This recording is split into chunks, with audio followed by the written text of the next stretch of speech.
Welcome to Friends and Fiction. 4 New York Times bestselling authors, endless stories. Novelists Mary Kay Andrews, Kristin Harmel, Kristy Woodson Harvey, and Patti Callahan Henry are 4 longtime friends with more than 70 published books between them. Together, they host Friends and Fiction, with author interviews and fascinating insider talk about publishing and writing, to highlight and support independent bookstores.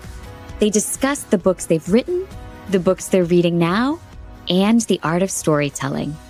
If you love books and you're curious about the writing world, you're in the right place.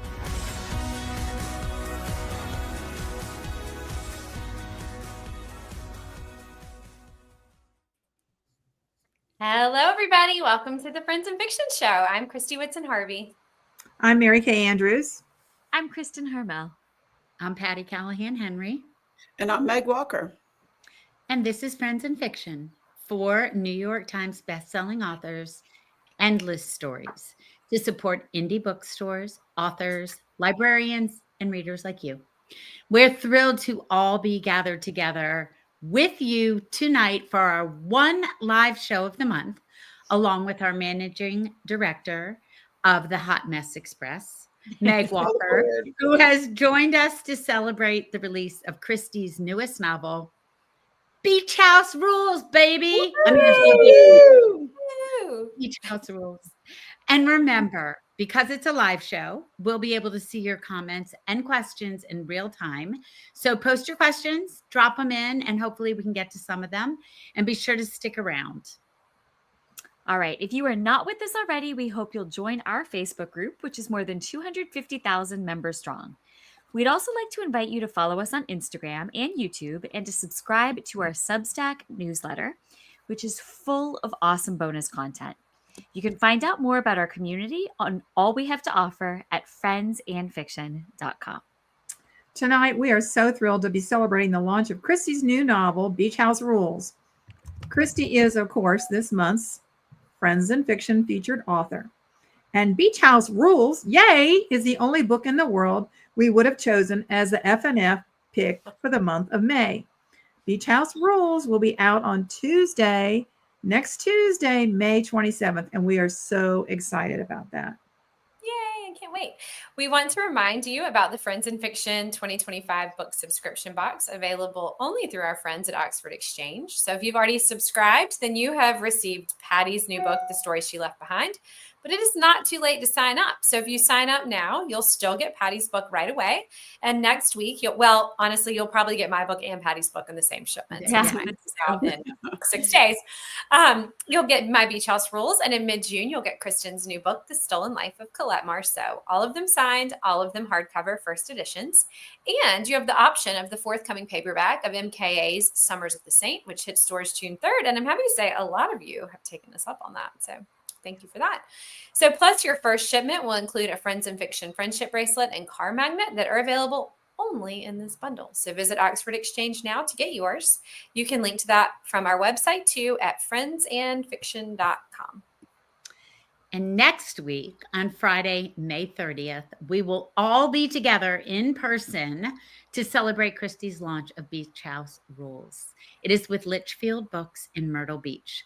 Then just a few weeks later, on Tuesday, June 17th, we will all be in Meg Walker's land in New Jersey at the Jersey Shore to celebrate Kristin's The Stolen Life of Colette Marceau. That event is hosted by Booktown, and it will be at the beautiful Algonquin Theater in Manasquan, New Jersey. So tickets for both of these events are on sale now. And to be honest, they are both selling out really quickly. So go grab yourself some tickets so you can join us. These live and in-person events are so much fun, and they're what we dreamed about doing when we were all stuck at home when we started this show 5 years ago.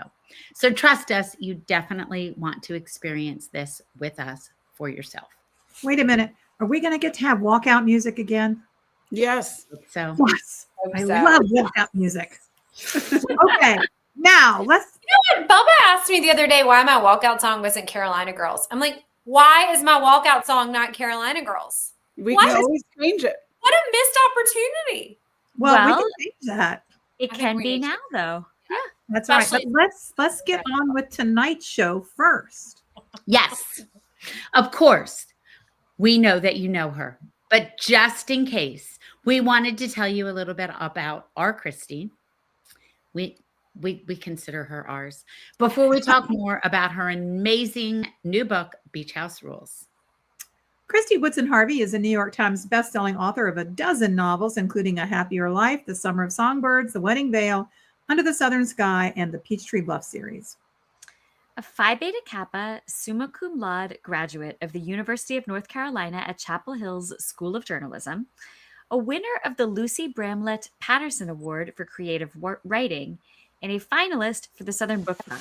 Kristy blogs with her mom, Beth Woodson, on Design Chic and lives on the North Carolina coast with her husband and son.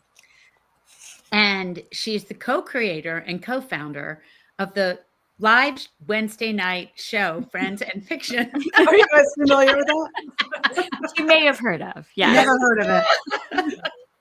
All right, everyone, let's dive into the Beach House Rules. Yeah. Yay!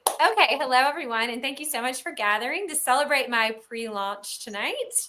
All of you right here on the screen, and Sean behind the scenes, and especially to all of you out there tuning in. So today we have a really special show for you. Patti reignited the trend with the story she left behind, and I couldn't get left in the dust. So I, too, had to continue on with the wildly popular Friends and Fiction Theater.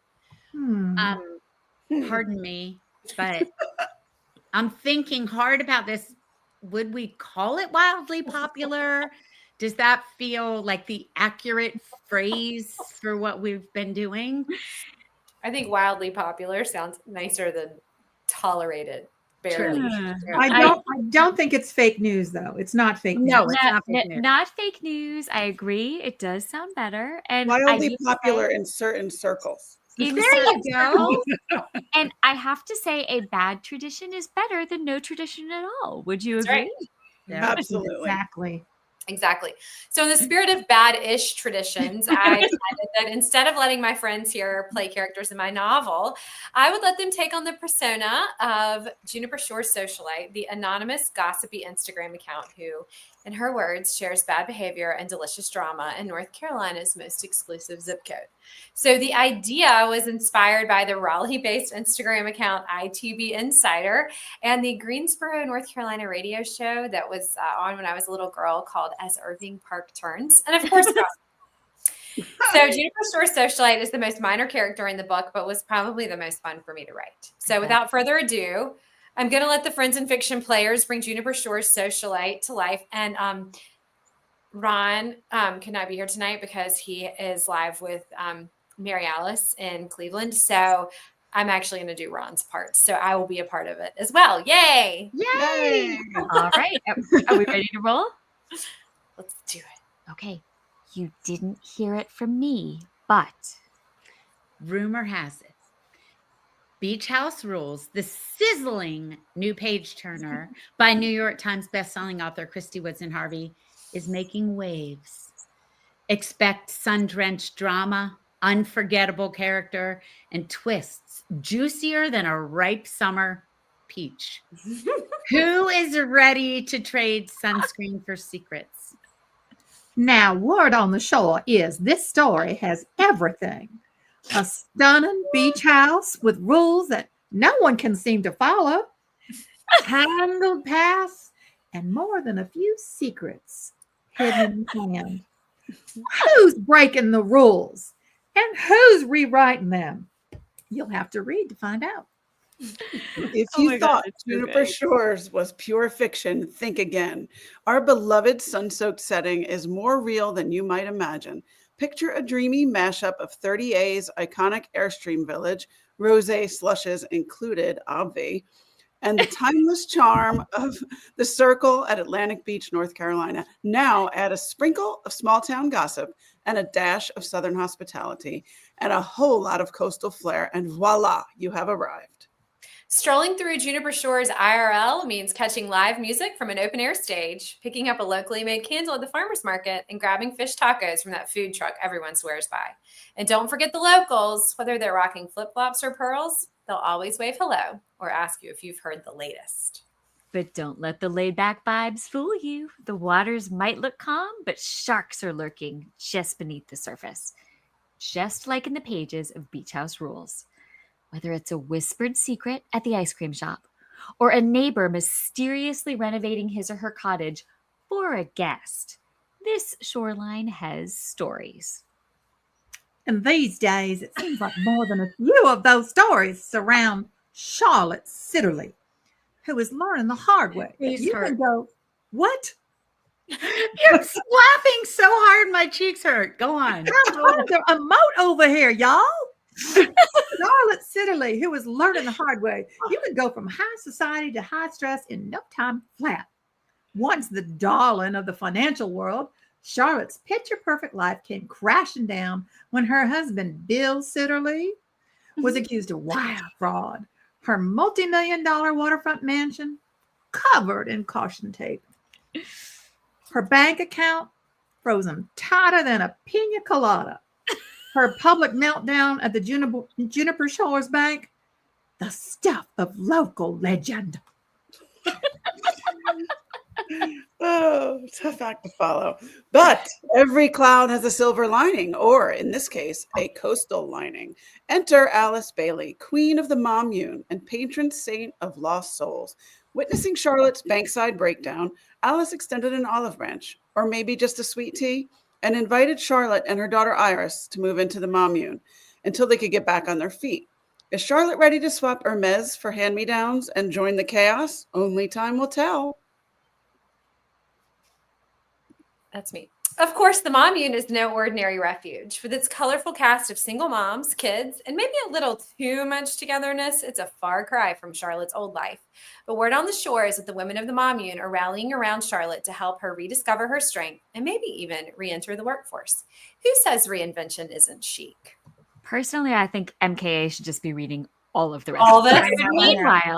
Meanwhile, Charlotte is still missing Bill fiercely and grappling with the scandal swirling around her family. Is she standing by her man, or is she beginning to wonder what secrets he's been keeping? Either way, the Sitterly saga is far from over, and we'll be keeping a close eye on this mom-turned-mommune maven. Kristin, that was very Gossip Girl-esque. Yeah. As if the drama surrounding Charlotte wasn't enough, rumor has it that Alice Bailey, owner of Juniper Shores' quirkiest landmark, the Driftwood Inn, now affectionately, or not so affectionately, dubbed the Mommune, is stirring up more than just sweet tea these days. Known for her open door policy for single moms and their kids, Alice has become something of a local enigma. But let's not forget the 3 large skeletons in her closet. Or should we say husbands? Husbands. Plural. Plural. No wonder the town whispers and calls her the Black Widow. Well, speaking of whispers, Alice's former flame, Elliot Palmer, has just waltzed back into town looking more polished than a freshly buffed yacht. And I do mean buffed. It's the start of a rekindled romance or just the next chapter of another small town scandal. Either way, sparks are flying, and not just at the bonfire down by the beach. Y'all stay tuned to see if the Mommune matriarch's heart and reputation can survive the heat. As for the Mommune itself, some say it's a haven of healing. Others call it chaos on the coast. But no one can deny that Alice has made it the beating heart of Juniper Shores, whether you're a single mom in need or just someone looking for a slice of her famous peach cobbler. Still, one has to wonder, with all the kids' chaos and complicated history, does Alice have time to keep her own life in order? Maybe not. But who could turn away Iris Sitterly, Juniper Shores High's newest freshman? Iris is making quite the splash, and not just because she's the daughter of that Bill Sitterly. Word on the sand is Iris didn't exactly pack her pom-poms when her mom moved her into the Mommune. But now that she's under the same roof as Merritt McDonald, our Friday Night Lights MVP, the mood just might be shifting. Will Iris go from reluctant resident to Mommune Queen Bee? Stay tuned. While Iris is navigating life at the Mommune, there's one question burning brighter than the bonfire on a Friday night. What is up with her bestie, Ben? Everyone knows they're inseparable, but some are saying Ben might want to level up from BFF to BF. Will Iris stick to the squad, or will she take a shot at something more? And if that's not enough, let's not forget the family drama.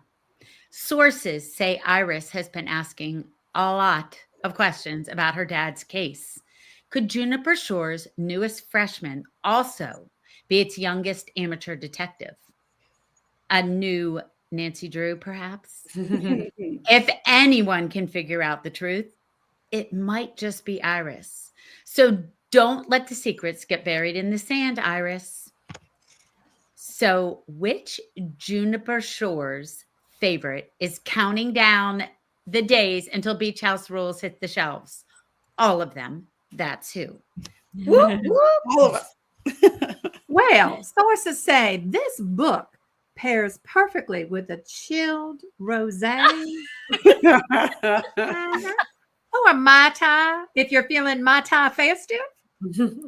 So grab your favorite beach chair and settle in for a summer escape you won't want to end. Order now because you don't want to be the only one at book club without a copy.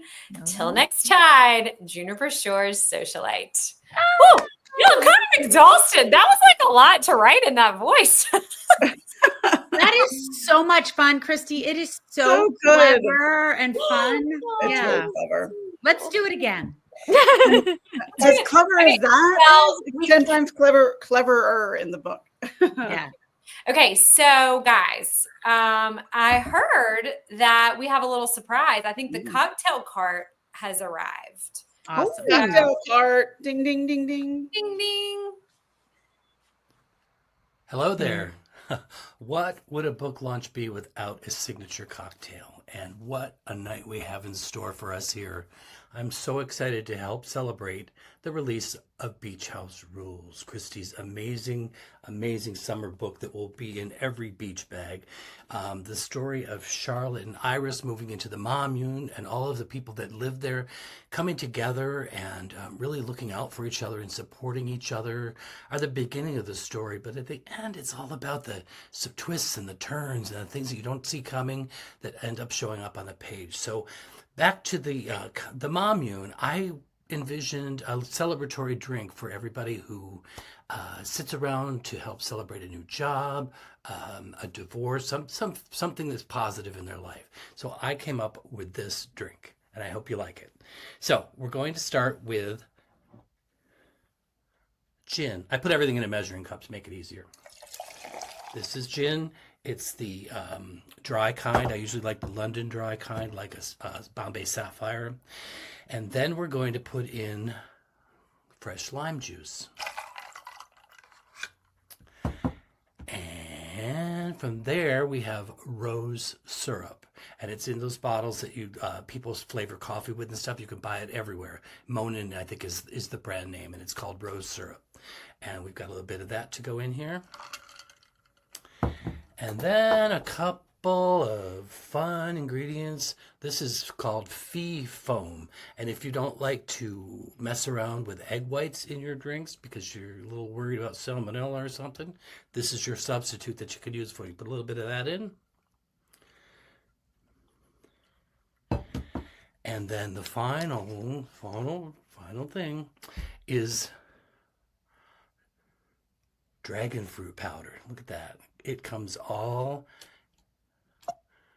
in that little pouch, and you can get it online super easy, and it just adds a little flavor and a little color to your drink. So you pop that in.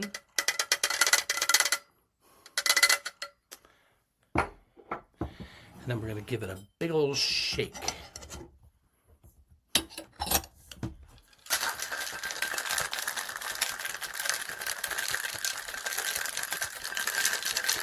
Shake it up a little extra because of that white foam from the egg. That was a workout, right? Okay, then we're going to put it in our little special coupe glass. Look at that, look at that, look at that. With a little foamy egg on top. I'd like to introduce you to the Juniper Shores Socialite. Have a great time tonight, and so many congratulations to Kristy on the release of this book. It's just incredible, and I can't wait to see where it flies to.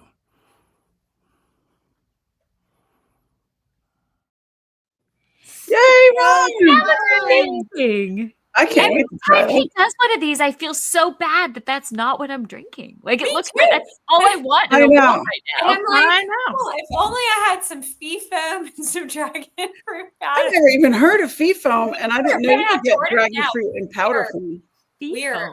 We are having. Oh yeah, the recipe is going to be a tip in. That's so cute. It should be. What a great recipe. Thank you, Ron. That was Yes, awesome. Ron, we missed you. We will be sharing that in our Substack. So make sure you're subscribed, everybody. You don't want to miss out. That's No. right. I'm going to try and make that over Memorial Day weekend. That looks so good. I just have to So go figure cute. out what the actual fee foam is. So funny. I'm going to be at some cocktail store going, could you give me some fee foam? I mean, but only Ron would know what fee foam is. I know. Yeah. He's So really fun. the cultured one, and he keeps us up to speed. So thank He you. really Who's our All right, well, resident guys, thank you for student? playing along with my Friends of Fiction Theater. So I wanted to ask you, has there ever been a rumor in your real life that's inspired a book or something that you've come across in your research that has shaped a story for you? Mm. I will say that there is a plot line in Hello Summer, my book from a few years ago, that was inspired by rumors that swirled around after the death of a very conservative Florida congressman who it turned out had a secret family. Interesting. That's amazing. I don't think I've ever written anything that's been based on or inspired by a rumor, but certainly, but you also asked, have there been things that have come across in your research that have shaped a story? That's happened. But gosh, I really got to listen better to rumors. I'm realizing rumors and fee foam are the two things missing from my life right now. I think. Well, your whole debut novel is kind of is about a rumor. It Right? is about a rumor. Thank you for pointing that out. I was actually going to mention that a little bit later on when we were talking about things from our own life in novels, but it is based, it is not a real life rumor, but it's called How to Sleep with a Movie Star. It is not a real how-to guide, I promise, but it is Yes, based I on a see. rumor that this magazine journalist has slept with Hollywood's biggest star. So you're right. Thanks, Meg, for knowing my work better than I know my work. Patti, what about you? You can You say know, no. Becoming Mrs. Lewis was very much based on the rumor that, Wow. that like she went over there and snagged him with her American ways and married him to be a citizen. And A wily American. yeah, that wily Jewish atheist married. Because there weren't easier men to snag. I know, right? Right? With 2 kids. So those rumors that I could never quite rectify between the woman he talked about and the woman people made her out to be was the original inspiration for that novel. So definitely. Yeah. Interesting. So, speaking of research and things that inspire novels, a white collar crime is the engine that this story revolves around in a lot of ways. Can you tell us, Kristy, a little bit about the research you did to create this crime? And no spoilers, but I really want to know if you knew going in whether Bill was going to be guilty or innocent. Because reading it, I didn't know. I kind of kept coming down on both sides of it. You don't really know, so I'm curious if you knew. Same. I didn't know at all. Oh, good. Okay. Well, so first of all, huge shout out to Amy Bauer, who is my husband's cousin's wife and happens to be a federal prosecutor. Conveniently. Oh. I mean, thank God we have one of those in the family. But I used to work in finance, and which I guess I'm going to talk about a little bit later. But that was sort of like the initial impetus for this. And so when I really sat down to start writing it, I was like, oh, this will be easy. Like, I'll just devise this crime. And anyway, my brother-in-law helped me. He is a financial planner. And so he helped me. He was like, and we'll make it about options because people will just glaze over. I was like, perfect. He's like, people have a vague understanding, but they just like kind of, okay. Anyway, but so actually Amy helped me figure out how to make Bill innocent and how to make Bill guilty. And I've like joked a lot that there are probably some criminals in the state of South Carolina that did not get prosecuted, because I'd call her and be like, hey, I know that this is what's supposed to happen, but I need for this to happen. And this is what needs to happen for my plot. And she'd be like, okay, I'm going into a meeting. We'll talk about it. And I'm like, so I'm like, all of these like amazing high level attorneys are like helping me write this book. That's awesome. But, you know, obviously Charlotte's story was extremely different, whether Bill was guilty or he was innocent. And so I kind of wanted to play with it both ways and like really know what that would look like both ways. And then, well, you'll have to read to find out what I ultimately decided. But so the answer is no. I had no idea whether he was going to be guilty or innocent. That is awesome. You had like a game plan for both. Yes. Wow. Yeah. I like that. Okay. It would be a completely different book. Mm-hmm. Yeah. One way or the other. Yeah. Okay. All right. So all of us on screen here know that your current finance committee, i.e. Kristy Woodson Harvey, used to be in the finance field, and that her time in that business was very helpful in crafting the book's White Collar Crime. All of us have a bit of a former life. Kristy, can you expand on that a little? And ladies, is there anything from your past life that you've used as book research?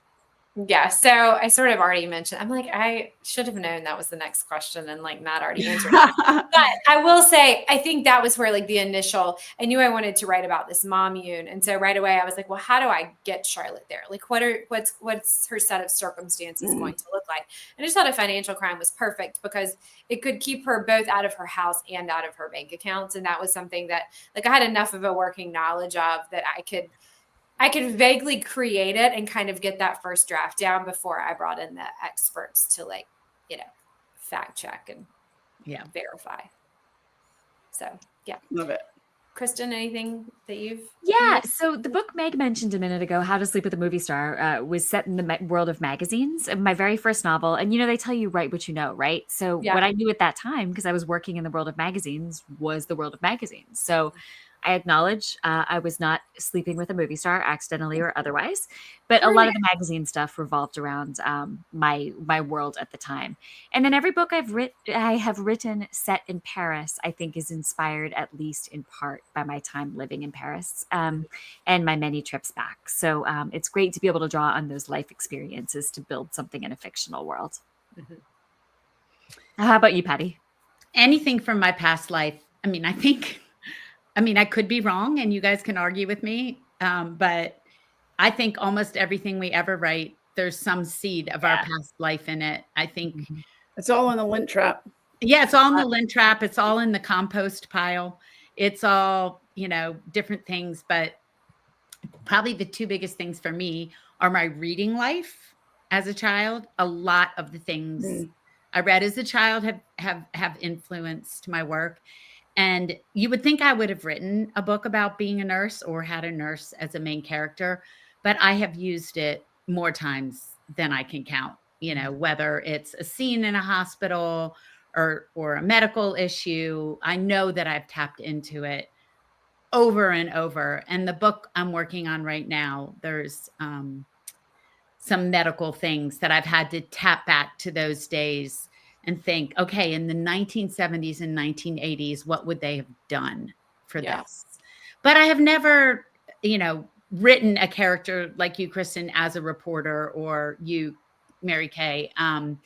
But maybe someday there'll be a... Well, you did write Wild Swan. I did write Wild Swan. I love when Meg knows our work better than we do. So I did. I read an audible. Meg's here tonight, since really none of us have had any answers for any of our questions thus except far. Meg. Oh Meg my also God, gave she's me the so answers right. to my green room question earlier, which y'all will see later in the newsletter. I was like, oh yeah, that's a really that's a great answer. I did write an audible original called Wild Swan about Florence Nightingale. She was our hero, like she is the god of nursing. So yeah, that's right. How about you, MK? Yeah, my first career as a newspaper reporter provided me so much inspiration over the years and continues to.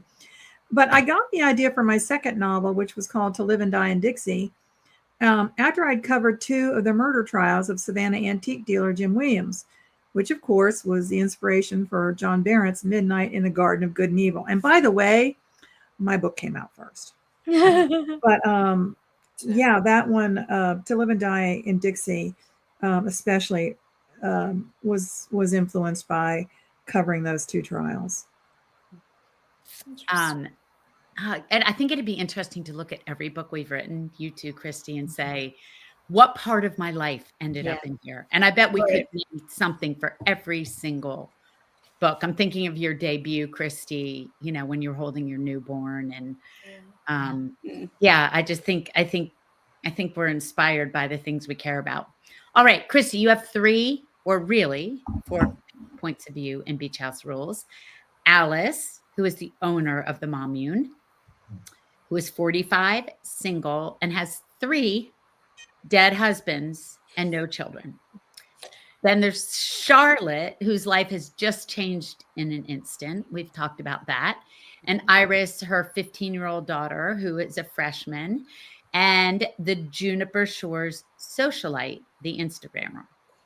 What was it like for you to jump around between all of these characters' heads and then pull it together for us so that it knit together so beautifully? What was it like to get into each one of those? Well, Charlotte was really, I think, the character that came to me first, obviously. I feel like in a lot of ways, this is Charlotte's story. But then Alice was right behind her, which was interesting because Alice does not come into this book until maybe a quarter of the way through. So we hear a lot about Alice. Yeah. But I thought it would be kind of fun if we hear a lot about her and we have some ideas about who she might be before we actually get to hear from her. So we don't hear from her for a while, although really, in a lot of ways, she was kind of maybe the impetus for the story, maybe even more than Charlotte, because she is the one that starts this Mommune. And so a lot of these secrets and a lot of the gossip really surround Alice. And a lot of the reason that people think, things maybe aren't as they seem in this Mommune or because of Alice. And maybe they're right, sometimes where there's smoke, there's fire. But I think Iris was so fun to write. I mean, just getting back in the head of a 15-year-old. And I think the thing that I really liked about writing Iris is she provides a lot of levity to this story, because I think teenagers have this really unique ability, even when something horrible is happening and their life is falling down around them, they're worried about the game, the boy, Her shoes, the eyeliner. Right. You're still a teenager, no matter what's going on. So that was really fun. And then of course, Juniper Shores socialite came later. That was not something that was in the original draft of the book, but I just loved being in that voice and kind of couldn't get enough of it. I was like, oh, can we put another one of these in here? This is so fun. So we get to hear a lot about these characters through the voice of Juniper Shores socialite, but we also get to know some other people in town, through her voice as well. It was so fun. Yeah. So one of the major themes of this novel, you just touched on a little bit, is how social media and the media in general influence public perception. Did you go into writing this book thinking that you would be talking about this or touching on that? Actually, yes. So that's how I got the idea for the book. So I kept seeing 2 summers ago, as you guys remember, I kept seeing all these things about mommunes and all of these women talking about how they were moving in together to raise their children, largely for financial reasons, but also just for the emotional support. And, single parenting is really hard. So I thought it made a lot of sense. I thought it was an interesting concept, but it wasn't until I was listening to a call-in radio show and there were some women talking about their Mommune, and a woman called in to just berate them for being the downfall of American society. What? And that's when I really got the idea, because I was like, what would people in a small Southern town say about what was happening in a Mommune? And that was just the lightning bolt moment for me, where I was like, this is really what I want to write about. And so I think Juniper Shores socialite kind of helps to drive home that point of a lot of times that push-pull between public perception and reality is different. But sometimes there's some truth to it too. And so I think we get to see both of those things. Yeah. So speaking of theme, is there a theme that you feel like each of you revisit over and over again? And Did you do so in your newest book? MKA, do you want to start that one? Yeah, I think something I return to over and over again is reinvention. Mm-hmm. Women going through the fire and coming out on the other side, not just surviving, but thriving and reinventing themselves. Yeah. What about you, Kristin? Yeah, so for me, I think it's that every single one of us, no matter how ordinary, has within us the capacity to be extraordinary, but also that you have to lay your baggage down and work your way through your own stuff before you figure out your way to extraordinary. So I think that's something I've been exploring in books for a while now, and I think it is definitely something that shows up on the page in my new book coming out in just a few weeks. I love that. I have so many answers for this, but I think I do know that something that I return to again and again is what I mentioned about my early life, which is the power of the books and the stories that we've read and how they influence the way we see the world. So there's this push and pull between the imagination and logic, right? Like how we can't live with just logic, but how we can't live with just imagination. And it really played out in the story She Left Behind, because the mother who disappears, they claim she dove too far into an imaginary world. Mm-hmm. And in the book that I'm writing right now, the experiences one of my character has, the experiences that she has are not explained by logic, and yet they happened. So I think I'm always looking at that seen and unseen logic and imagination. I love that. Yeah. How about you, Kristy? Oh, yes. You, Kristy. Yeah, and I for some reason I feel like I have this like very typical family, but I really like to write about the ways that we create families in unusual ways, and I think that's something that I come back to again and again. It's like I'm always kind of exploring like what it means to be a family and what that looks like. Love that. All right. Well, one of the most fun parts of the book is that we really don't know who's telling the truth and who's lying. Yeah. Like we really don't. So we thought it would be fun to play Two Truths and a Lie. And we're going to let the audience vote. So out there, if you're watching, put in the comments your answers. So do we get to vote too? Because we probably could. Yeah, y'all get to vote too. Like I don't know a lot of y'all's, honestly. It's interesting. Yeah. All right. Since you're the guest of honor, you go first. Two truths and a lie. Okay. So number one, I was the youngest person in the state of North Carolina to ever have a work permit at 6 years old. Number two, I did a science project in 4th grade that landed me a huge spread in the Land's End catalog and got me free clothes for years.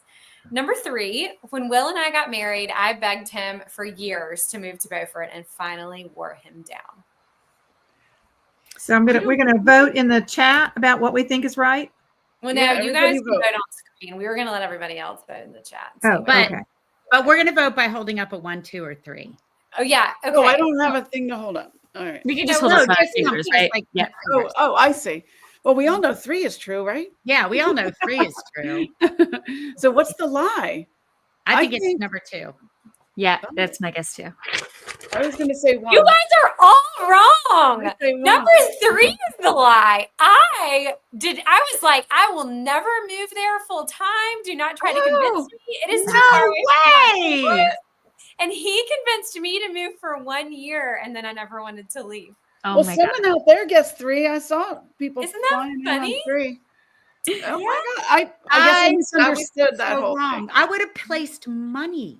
I know. too. No, it was totally not me. I mean, I loved Beaufort. I always did, but I didn't want to move here full time. I was like, it'll ruin the magic of it. Like, I don't want to live here full time. We won't have friends here. But I'm also thinking, like, I'm not sure that ever, except one time there was an event when someone asked me, someone from Salisbury, like, raised their hand and was like, tell them about the time you were in the Lansing catalog for your science project. And I'm like, I don't think I've ever talked about that. I've never heard. I didn't know that. I just figured that was a really good one. Might have to do that in the live show in Oh, Myrtle yeah. Beach. Myrtle Beach. Myrtle Yeah. Beach. Yeah. So if Come anybody's to in Myrtle Beach, if you want the full story. that's right. Exactly. That's right. We'll all be wearing Land's End clothing. Right. Right. We should. It's like a tribute. Striped boat neck top t-shirts. Yeah, and like those tote bags and Yeah. My Canvas little totes. ones we on have there. best flannel sheets in the world. All right, Mary Kay Andrews, 2 truths and a lie. Okay, number 1. I had a bit part in Forrest Gump. If you watch closely, you can see me walking behind Tom Hanks, sitting on that famous park bench in Savannah, wearing a goofy hat and sunglasses. Number 2, I once locked myself in the trunk of a car for research for a book. And number 3, I named the protagonist in one of my novels after the fantasy nom de plume I gave myself in high school. Now, this one I know. I do too. I know. Which one's the lie? I'll Which give one's everybody the out lie? there a chance before I. Cast your votes out there in TV land. I'm thinking I know you locked yourself in the trunk of a car for research. And I know you named a protagonist for your nom de plume, right?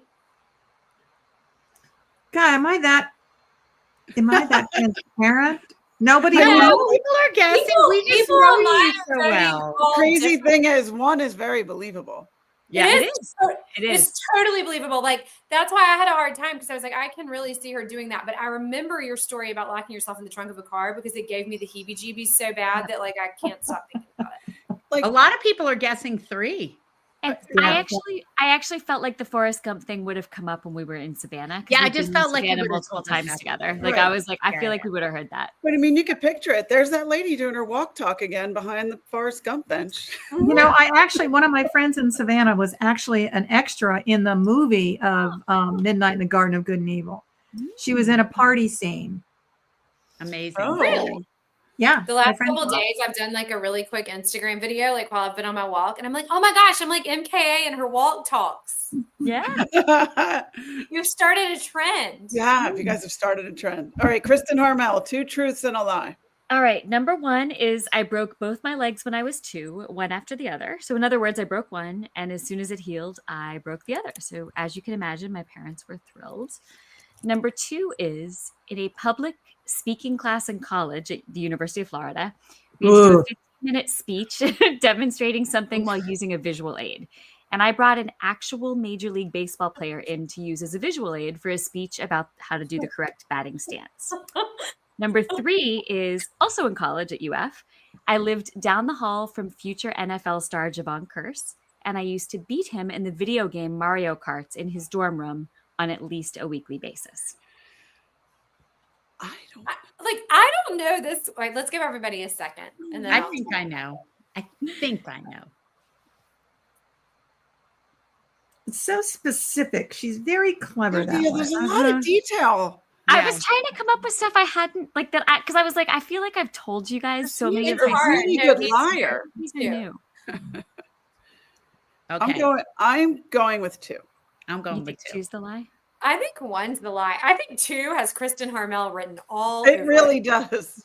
All Why right, did what- just a bunch of balloons go over your face? How did those balloons go up? Where was They- that? Kathy, like- what's your vote? I am just going to be contrarian and say number 3 is the lie. You are correct. Number 3 is the lie. I used to play Mario Karts with Javon Curse, but he used to beat me so badly that he could walk away and go to the bathroom while we were playing and come back. And and I'd be playing the entire time and he'd still beat me. So So Oh, that's a cheating. That's kind of because you did play with him. He just won. yeah, I was terrible. Very at true. Mario Kart. I still get the win. I still get it. I got, You Come get on, it. Get it. You totally Don't get take it. God, you So who did you bring into class? that is bad luck, man. His name was Scarborough Green. He played for a little while for the Rangers and the Cardinals. But yeah, I was like, hey, could you Wow. do me a favor? You're in town. Like he was like, That's "Sure." insane. That's amazing. Really cool. I took Okay. my little cousin for show and tell one time. Like she was a baby. I'm sure my aunt was like, great, let me get my fresh baby with a bunch of like snotty 3-year-olds. How fun. And they'll all touch her. Hilarious. You brought your baby. Patty, Is Callahan, it like a and leaf me. or rock or feather? Hi. I saw a feather yesterday. It was kind of like a little bit gamey, and I want to take a picture and say, Here's you some picked this up? salmonella for all of you. Thinking of you. You know she didn't touch it. You know she did not touch it. There's some Okay. salmonella for the whole class. All right, All Patti, right. 2 truths and a lie. All right. Number 1, I was runner-up Miss Sunshine in 10th grade, 1979, the pageant in Coral Springs, Florida. I wore a white eyelet dress and I had baby's breath in my hair. Number 2, in 10th grade, I was on the dance drill team. We were called the Coltettes, and we marched in the New Year's parade at Disney World. When we went underneath to the maze of tunnels, I got separated and lost, my head in the clouds, and I got in big trouble. Number 3, I hung out with Cynthia Erivo, Alfapa, in Wicked at a bar in Arizona, and I asked her how she picked out her outfits for the Met Ball. Like, I don't know this one either. I really don't. Except I have a thought. I have a thought, but I don't know. Okay, you guys vote online, and then we'll. Are we getting some votes? Oh, I see the votes coming in. Three. I got my vote. I'm going 3. 1, 3, 3. You're 3? I'm 3. I think 3's true. 3 is I true. think it's 1. I think you won that pageant. I did not win that pageant. Uh, It's number 2, and Oh, wait. all of it's true, except I didn't get lost underneath and get in big trouble. Okay, now I believe that you just chastised the Kristin previous. did. I did. I pulled a Kristin. You did. All of those are true, except I did not get lost underneath in the I maze was of going to tunnels. say, I actually happen to specifically know you were called the Coltettes. Yeah. Because Jason went to your same. Yeah, your Jason same and I high went to the same high school. About 100 years apart. Guys, All this right, is Meg, you're so up. instructive. All right, mine are so basic and short. All right, number 1, I have been to 26 Grateful Dead shows. Number 2, I have worked out next to Bruce Springsteen at the gym. And number 3, I once had a beer with Dave Grohl. They're all about rock and roll, baby. I know. I couldn't. I help love that you like stuck to a theme and a category. It was good. It was good. All right. I know. I have my choice. I'll All wait. right, a second. everybody vote. What do we think? Sending. Oh, we've got 2, 3. Oh, my mom 1, voted 3. because she knows. Yeah, she can't vote. She's a cheetah. I was going to say, if your mom voted, I'm going with your mom. Wait. Oh, it went by too fast. I didn't see. All right. What's your guess? Okay. Well, I'm not gonna look. I'm just gonna I say I think it's 1 because I think you've probably been to like 31 or 19, like not 26. I think I know you've had a beer with Dave Grohl before. No, is that wrong? Have y'all guessed? Oh, Well, I know you worked out next to Bruce Springsteen at the gym. That I know. I'm thinking 3 is a lie. I think 3 is a fantasy.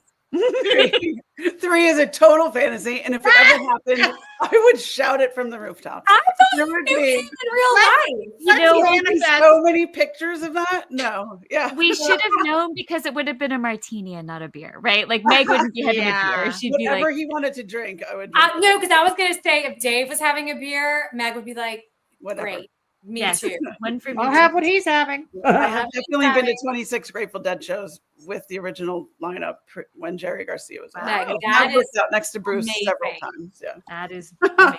Amazing. Sean says that he knew it. you know, you did. You knew it. All right. Sean knew it. Yeah. I saw my mom's vote come in. She knows. She knows. I me. did a really bad job. I don't think I got any of y'all's. I don't know y'all at all. You're strangers. Yep. Well, I Well, did get KAs. Kristen and I did kind of pull a tricky trickster. Like it You was did. mostly But I trick. love how you like scolded her about it, and then you did the same. I know. That's why I did it.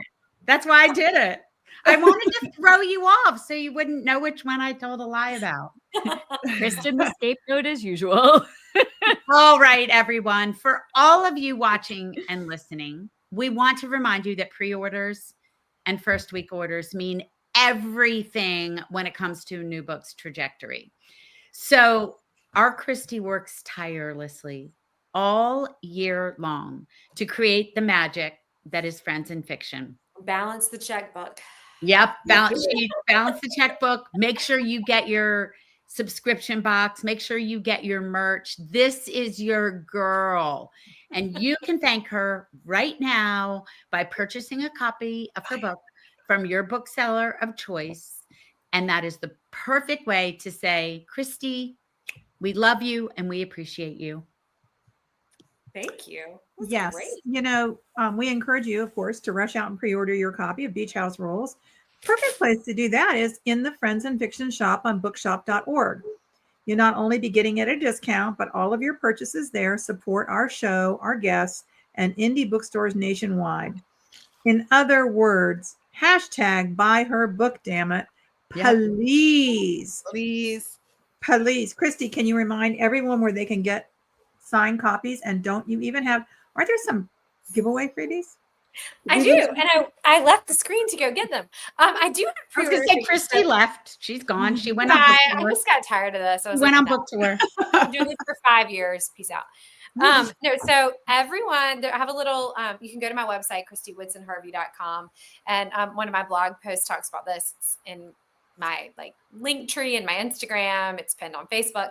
But I have a pre-order freebie form. And if you fill it out, you get one of these really cute keychains. They're very leathery and soft. And in fact, I said I wasn't going to order more once we ran out.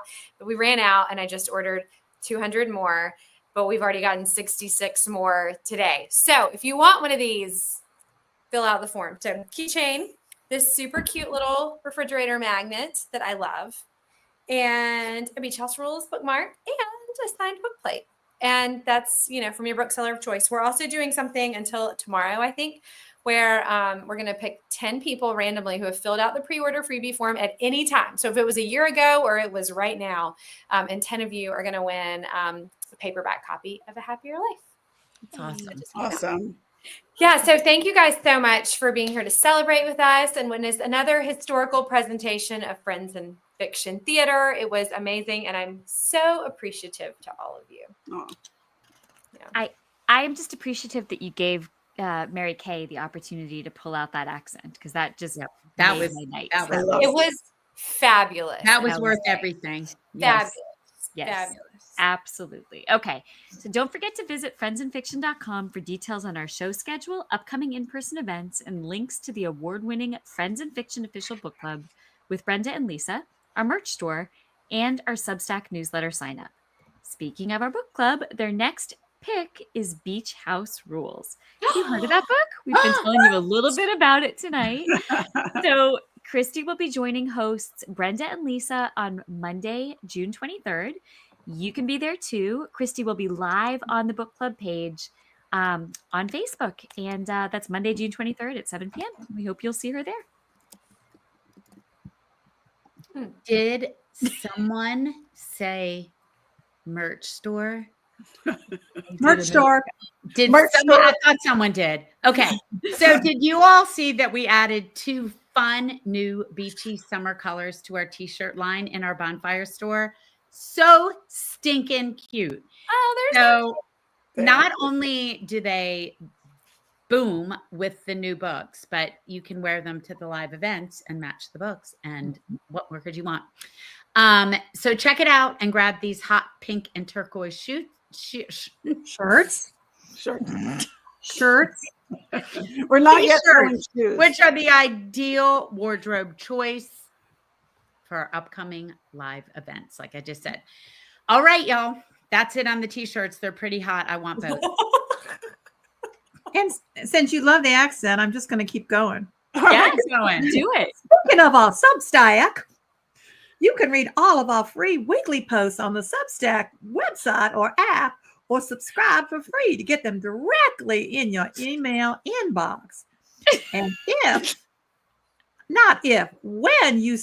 when you upgrade to paid, which is only $5 a month, you'll have access to deeper dives of all of our weekly show guests, plus monthly roundtable discussions like the one Meg just did with our 3 nonfiction memoir authors, plus bonus Q&As with additional authors like the recent one we ran with Sarah Penner.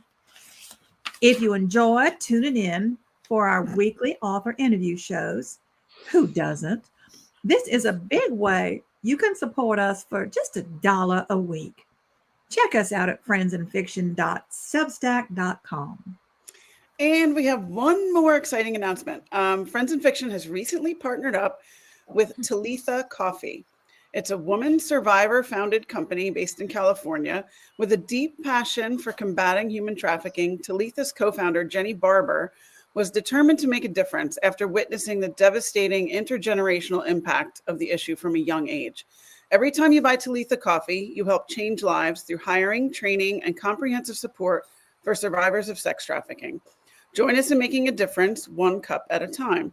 To mail order Talitha's ethically sourced, intentionally roasted coffee, visit talitha.com. That's TALITHA.com/friendsandfiction.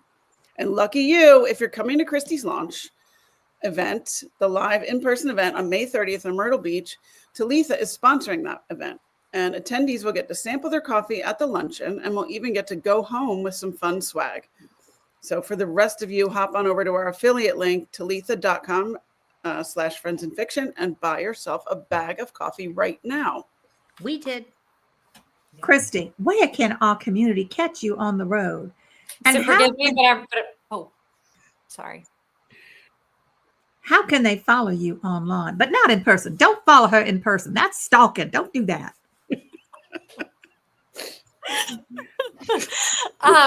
So I was going to say, forgive me, because I really am going to tell you all the places that I'm going to be in the next 2 weeks. So you can find my whole tour schedule at KristyWoodsonHarvey.com. There's a tour dates tab. My tour is also pinned to my page on Instagram and on Facebook. And I actually posted it on the Friends in Fiction Instagram today as well. But on the 26th, I'm going to be in Spartanburg, and I've gotten a lot of questions about that one. There are no tickets for that event. That's just, if you want to come on May 26th at 3:30, come show up and say hi. Then on May 27th, I'll be in Greensboro, but I think that event is sold out. And then in Salisbury, same thing. Your pre-order is kind of your ticket, but just come on. We'd love to have you.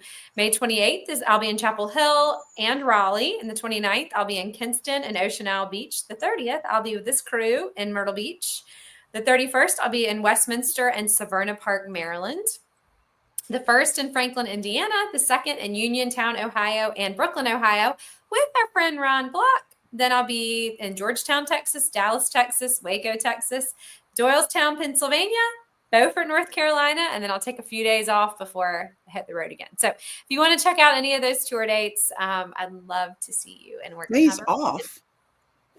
I know, days off. Can you believe it? I'm taking some days off. Is that it? Is that loud? Oh, wow. We're going to be sending all our energy with you, my friend. Thank you. Well, you just did it. It'll be good. So everyone else, be sure to tune in next week when Kristin and I will welcome Christina McMorris to discuss her new novel, The Girls of Good Fortune. That show will air live on the Friends and Fiction Facebook page and YouTube channel on Wednesday, May 28th at 7 p.m. And of course, the following Friday, May 30th, it will be on our podcast. Thanks to all of you tonight for being here with us tonight. And we'll see you next time. And do not forget, come see us in Myrtle Beach on May 30th next week to help launch Kristy's new book, IRL. Yay! Which means in real life. Yes, it does. Good night, everybody. Good night, everybody. Thank you.